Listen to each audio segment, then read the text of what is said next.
जहां संभल में बुलडोजर कार्रवाई लगातार जारी है। सुप्रीम कोर्ट के सख्त हुक्म के बावजूद संभल में बुलडोजर कार्रवाई जारी है। गैर कानूनी कब्जे के नाम पर इंतजामिया का यह एक्शन देखने को मिल रहा है। बुलडोजर की मदद से तोड़े गए कई घर, तस्वीरें भी सामने आई है। तस्वीरें आप देख सकते हैं, घर को जमींदोज किया गया है।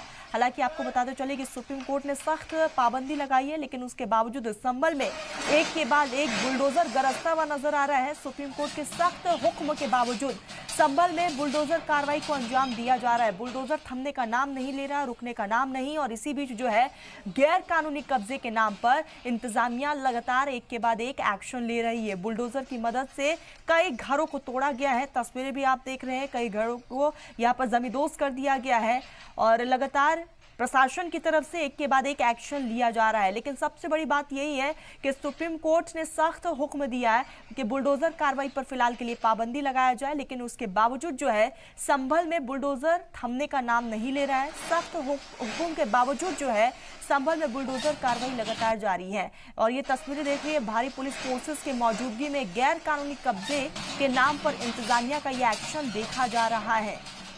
तो ध्वस्तीकरण की कार्रवाई को अंजाम दिया जा रहा है। बुलडोजर एक्शन साफ तौर पर अब संभल में देखने को मिल रहा है। हालांकि आपको बताते चले कि इस बुलडोजर, ये देखिए दो तस्वीरें इस वक्त आपके टेलीविजन स्क्रीन पर हैं और लगातार प्रशासन की टीम, इंतजामिया की टीम वहां पर मौजूद और एक के बाद एक कई घरों को जमींदोज कर दिया गया है। लगातार ये कार्रवाई देखने को मिल रही है। और ऐसे में आपको बताते चलिए कि संभल से एमपी जियाउर रहमान बर्क का भी इस बीच बयान सामने आया था। उन्होंने बुलडोजर को लेकर साफ तौर पर कहा था कि प्रशासन जो है टारगेट कर रही है और इसीलिए बार बार बुलडोजर की कार्रवाई को संभल में अंजाम दिया जा रहा है।